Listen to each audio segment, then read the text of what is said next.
All right, and we are back for another episode. Hashtag randomly with Ronnie Jr. talking about Drag Race All-Stars season number 8, which is quite unbelievable. It does seem like just yesterday I was thinking about who and what and how this season is going to go. And I remember thinking like initially, even when I first took to YouTube and podcasting or whatnot, I was like, let me give my opinions on this season. And it was funny because my initial reaction was there were so many queens that I really loved. You know that I love Mrs. Kasha Davis. You know that I love Kandy, Muse, and just a lot. LaLaRi, Jessica Wilde, who I recently, well, not super recently, but somewhat recently had seen at the Abbey performing in LA, and that was fun and vibrant, and what an experience. So there was a lot of people that I really liked, but it seems like it was just yesterday that all of that was happening. And now, as the season has wrapped up, it's like what do we think? So I think the show actually did a really good job. It's always really funny, and this is why lately I feel like I've been trying to be a little less let's go to Twitter, let's see what's happening, because a lot of times my own impression of things will be a certain way, and then other people will have a complete different mindset or perspective of the situation. I actually thought it was compelling. I really did. I really enjoyed it. That might have been because I was up to the edge of my seat, like waiting and hoping our darling Kandy Muse was the winner. No taken away from Jimbo, who was insanely incredible and such a talent. And I actually didn't know much of Jimbo because I didn't watch the Canadian seasons, or what was it, Canada versus the World, but nonetheless, very, very good, very entertaining, and very compelling. Overall, I thought it was a good season, and I'm going to stick with that part of it. As we talk today, I want to see what we think of Miss was it Miss Congeniality? No, it wasn't Miss Congeniality. It was Miss Congeniality Part 2, which in this case, I guess, for LaLaRi, was the winner of the Fame Games. Now, the Fame Games, I just wanted to say at one moment that I really did like this concept. I mean, obviously because it was something newer, it's something that could be flushed out and perfected over the years. But the idea that they spend a lot of money, all these queens work their butts off, and obviously sometimes they are gifted with stuff. I think Kahana, always had something really nice, and all of what it takes to plan for the show is good and it's exciting. So imagine you do have to go home early, the first, second, or third, and you don't really get to showcase that on the show. So I thought the Fame Games was good. It added something for Untucked, and it really got, the online chatter about who was the queen that you wanted to win. I guess the first question is, do you think LaLaRi was your winner? Was that who you wanted to win for the Fame Games?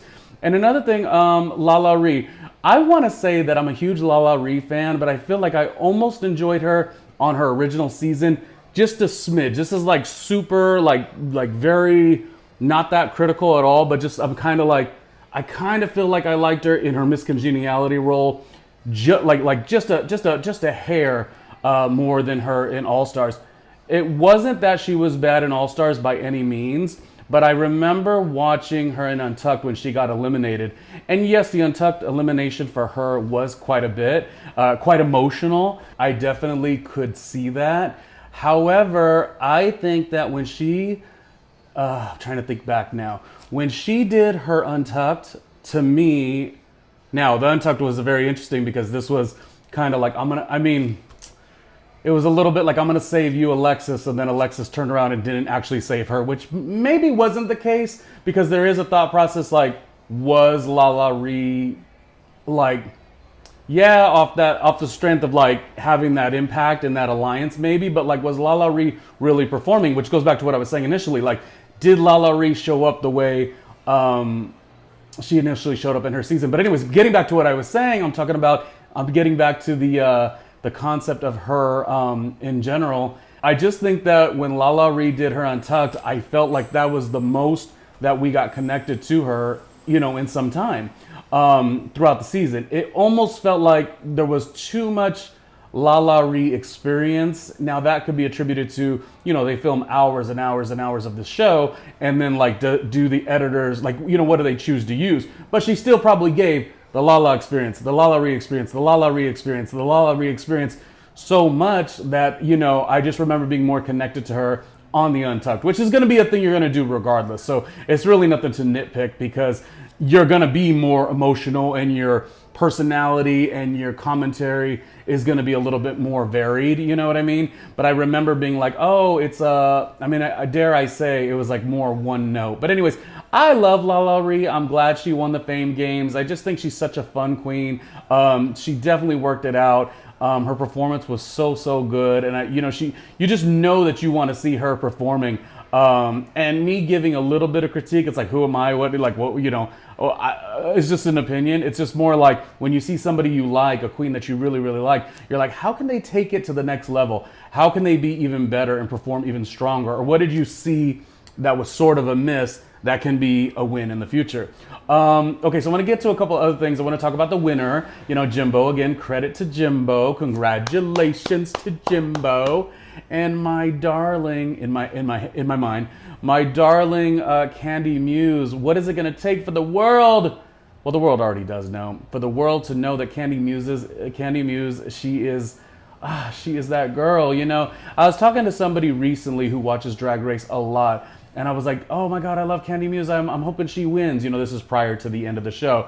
And I remember thinking that the person I was talking to would be like, oh yeah, she's the most, or she's a little too much with the producing of the show, and she's too, dominant in certain ways.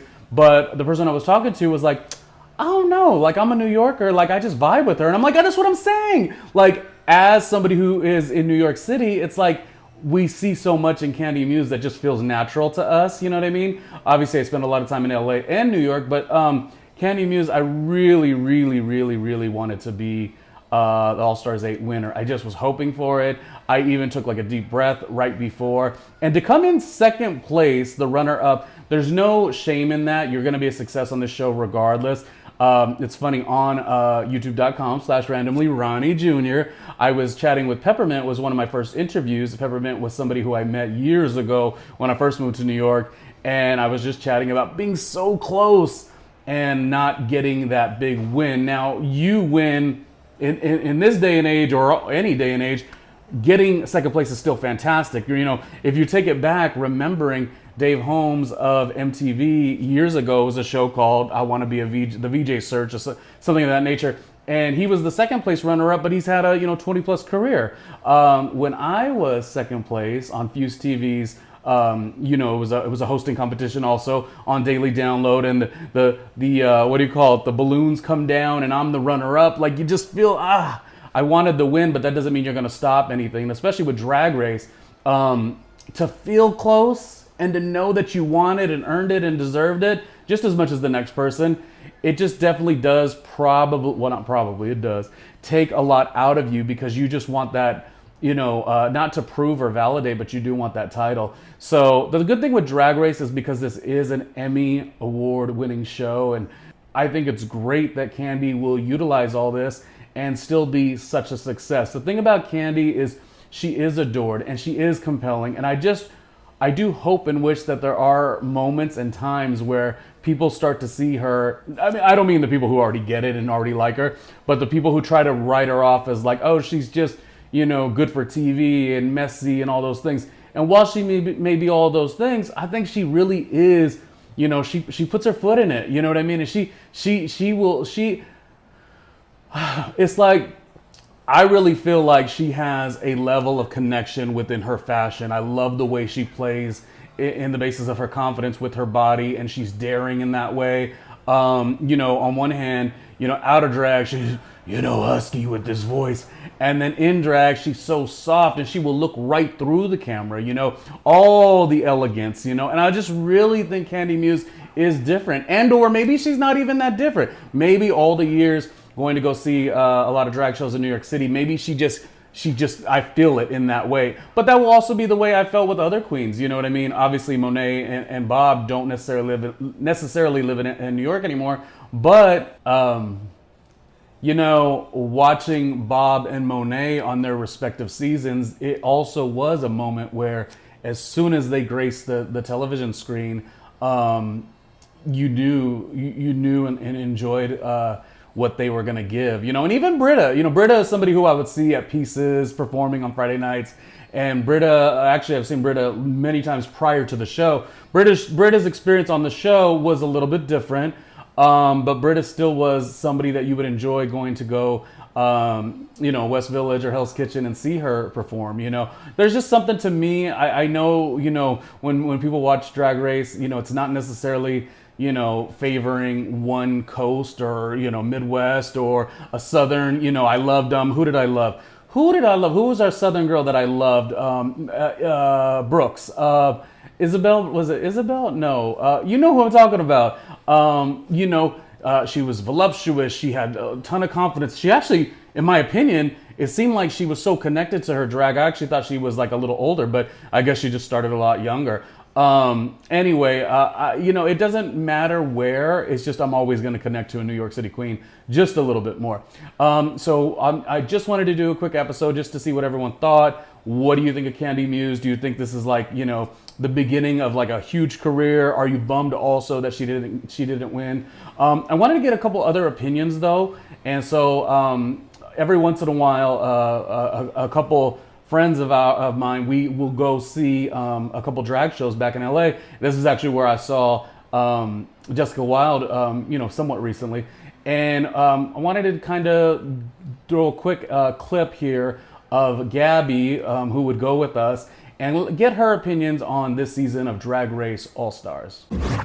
Hey everybody, this is Gabby, your friendly neighborhood story producer, and these are my thoughts on the All-Stars Season 8 grand finale. Honestly, you guys, All-Stars 8 has come to a close, and I am relieved. I'm really relieved. I feel like what could have been a really great season highlighting the growth and the talents of early outs, less popular queens, or queens that competed ages ago, just turned into like a big commercial about who the producers wanted to win. Congrats to Jimbo and Lala, and honestly, the entire cast of All-Stars 8. And I love that we got to see that some of these not so well known and mainstream Rue girls prove that they're just as deserving of the same opportunities as all the other Rue girls are having right now. They just needed more time, more experience, and a platform to showcase that. It is certainly a perspective. People had all sorts of opinions with RuPaul's Drag Race All-Stars 8. Looking back to like the other seasons, like I of course think All-Star Season 2 was probably my favorite, such a powerhouse in terms of the cast. I liked the season that had Alexis Mateo because I was really rooting for her. Speaking of Alexis, I liked Alexis Michelle. I know Alexis Michelle is the cry baby of the season, but I don't know. You can't, to me personally, you can't ever say cry baby when it comes down to you wanting this and really respecting drag and the arts and the Broadway baby that Alexis Michelle is. So whether, me wanting Alexis Michelle to do well and win, and she doesn't, it still was great to see her on the show. Thinking back of the old seasons, Alexis Mateo, wanting her to just come from so many years ago and like now getting to burst back into the limelight. I really did want her to win as well. But I think anytime the queens that I really like get to be on the show, especially if you haven't seen them in a while, it is great. Thinking back, kind of going off, Gabby's commentary, it's like, these older queens, not older in age, but these queens that had been on in the earlier seasons and some of the exposure that was great. It was certainly great at the time, but like, wow, to have Jessica Wilde just come in and have everybody already know and like and respect her, as Kahana Montrese did, to like be able to be, catapulted into this new arena of success and to have the career, really get to rise because of it. I think it's special. Now, I would have loved Jessica Wilde to be on in the top. I would have loved to see Jessica Wilde and Kandy Muse and let them battle it out. That would have made me really happy. It would have been great to see a Latina win, Drag Race. For me, I never necessarily say Kandy is plus size, because she certainly is not, or a bigger girl, but she does, in my opinion, play with her body in a really great way. Somebody like myself who struggled with weight and gained and lost and gained and lost, and it's so darn hot right now, I'm like sweaty. I could always respect how you have to utilize and how you decide to perform based on gaining weight and losing weight. When I've lost a little bit of weight in my life, I'm very confident in certain style that I would kind of push and bring forth. But then gaining weight, I'm a little bit more casual dressed, and I like things to be a little more comfortable. So with Kandy, she's not necessarily big whatsoever, but she is not the aesthetic that sometimes you're used to. So there was just something really special. I'm not necessarily getting the wording correct.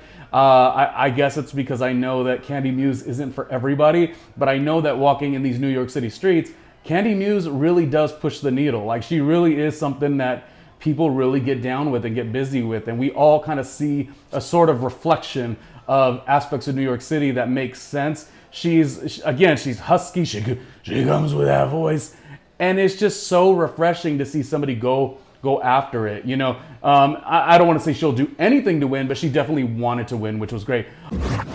Credit to this casting being a really good group that sort of had something for everyone. Again, I love Mrs. Kasha Davis. Would have maybe wanted a little more from her. I think she was very aware of representing herself really positively, and she's of a certain age too, and so sometimes you got to think about it like how much do I want to push when I want peace in my life too. So Mrs. Kasha Davis, I wish could have given us a little bit more. I remember working Michelle Visage's DragCon. I worked DragCon for Michelle Visage, both in the New York City and the LA locations. I knew Michelle Visage in radio back in 2002 at KHHT in Los Angeles radio, Clear Channel at the time. Clear Channel eventually turned to iHeart when she did a show with Sinbad. And so I remember working Michelle Visage's booth, and we were right next to Mrs. Kasha Davis and her husband. And I remember being like, oh, Mrs. Kasha Davis, I really want you to be on All Stars. So waiting and waiting and waiting and waiting season after season. And Mrs. Kasha Davis sort of not flying under the radar in terms of it's not like she flew under the radar in terms of work ethic, but I just wanted more to be said. What are you feeling in this moment?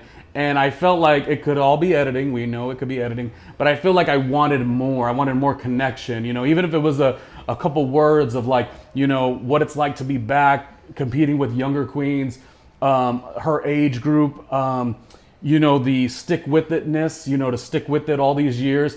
Just something I wanted a little bit more. I'm trying to think about the other ones. Kahana Montrese, I think she was wonderful in terms of giving only body, early on, and you almost want to prejudge her. You're like, oh gosh, a Kardashian aesthetic, but it was nice to see that she was such a real and human person. You know what I mean? Obviously, she leads with body, but at the same time, I don't know. Kahana was really a fun watch. James Mansfield, I always appreciated, but I actually was a little reserved for loving James Mansfield at the beginning. But I think she did step up and did prove herself too. I love in the Fame Games that you got to see every look that Monica Beverly Hills was going to bring, because that is emotional to go home early on, but to have an impact on the Fame Games, which then translates to on social media, I thought was really wonderful. Now, I'm not going to go through each queen, although I think I did mention just about everybody, but I will say congratulations on a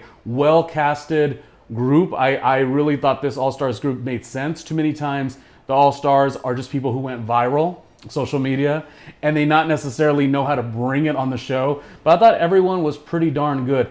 Jimbo, of course, being such a funny clown, the clown out of Canada, and she definitely deserved to win, but I feel like as grown-ups we could say I'm glad she won, but I just wanted my baby in my head, Kandy, to get that big win. It would have been so special. It would have been really, really beautiful. But, like I was saying earlier, second place is still a way to catapult your career, to do a lot of different things.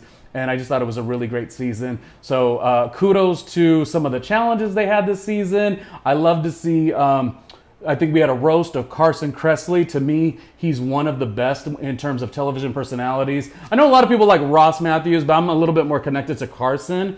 I even think Carson has a little bit more when bringing different bits of commentary to the show. I believe just that concept of fashion really connects a little bit through Carson. But anyways, it was a great season. All-Stars number 8. What's going to happen next? The question of the day. Oh, actually, here, a quick word before we get to the question of the day.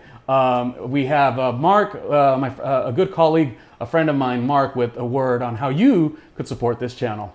Well, hello there. Thank you for watching and supporting the show with my good friend, RandomlyRJ Jr. Who the hell am I? Great question. My name is Mark Rodriguez with Mastermind Media, and I wanted to take just a moment of your time to let you know about all the other incredible things this guy, RandomlyRJ Jr. has going on. But first, before we get into that, please comment, like, and subscribe. That is how he grows here on these channels. But one channel you probably don't know about is patreon.com/RandomlyRJ Jr., where he's got a bunch more exclusive content. So please check that out. But speaking of YouTube, let's go back to YouTube for a second. He's got this hashtag randomly with Ronnie Jr. and it shows all of his stuff in his days in radio from back in the day, all the way up to present day, and his new interviews, podcasts, just videos across the board. So please check that out, because when you think about content creators, there's millions of content creators, but there's only one, Randomly Ronnie Jr. Let's get back into the show. Thank you, Mark. Yes, do what he said. Make it rain. And if this is a drag queen from the show, Jimbo, you got that good money, make it rain on my Patreon. I would say that would be great. So that way we could have the production a little bit, bigger and better. At the moment right now, it's like, where's the air conditioning? And I'm over here like getting hot, but I still wanted to make sure I bring this episode and we have fun with it. What was the thing that I was going to say when I got back from the break? I was going to talk about, question of the day. Tell me, out of all the queens, who would you like to see on a future All-Stars? And also, if there was an All-Stars all-winner season again, because of course Jinx Monsoon did wonderfully, Monet did wonderfully, who would you want to see on a future All-Star, all-winner season? For me, I won't do the who do I want to see on an All-Stars because there's so many queens to choose from, but on an all-winner season, I'm telling you right now, fighting for the top spot, Violet Chachki and Bob the Drag Queen. Those are my picks. That all-winner season, when and if it shows up, and Bianca. And Bianca. Maybe you could save Bianca for another one, because you can't use all the queens right away if they're going to do more than one all-winner seasons. Now, I don't know if they are. Anyways, Drag Race All-Stars number 8. I can't believe it's number 8. Another question of the day. Which was your favorite? All-Stars 1, All-Stars 2. It seems like everyone says All-Stars 2, but then a lot of people liked when Trixie won. A lot of people had something to say about Trinity the Tuck versus Monet. Anyways, go down the line of All-Stars 1, 2, 3, 4, 5, 6, 7, 8, and let me know in the comments which one was your favorite. Anyways, signing off, saying goodbye, saying Team Kandy Muse, we are still eating all day, every day. Don't you love Kandy? Kandy Muse and her song at the end. Oh my God. I know Jimbo's the winner, but in this on this platform, it's all about Kandy. Kandy's song talking about don't pay me in compliments, pay me in money. And listen, because I've worked in the radio industry for almost 20 years or more than 20 years, I know a thing or two about working in TV, radio, production, and a lot of opportunities are opportunities, but sometimes you got to pay me in money. So shout out to Kandy Muse, Team Kandy Muse, the Kandy Muse Hive. We are, of course, eating. Until next time, I'm just being silly. I'm just having fun. Go check out the channel. There's so many more episodes, as I alluded to earlier. I've got an episode with Peppermint early on. Just look at the channel and you'll search and find it. Got an episode with Matt Rogers early on. Just look through the channel. You'll search and find it. And make sure you are always going to hashtag randomly with Ronnie Jr. and go and if you got a couple extra dollars, go to patreon.com/randomlyRJ Jr. All-Stars 8, RuPaul's Drag Race. Shout out to RuPaul, making a lot of people's dreams happen. All right, until the next one, I'll see you.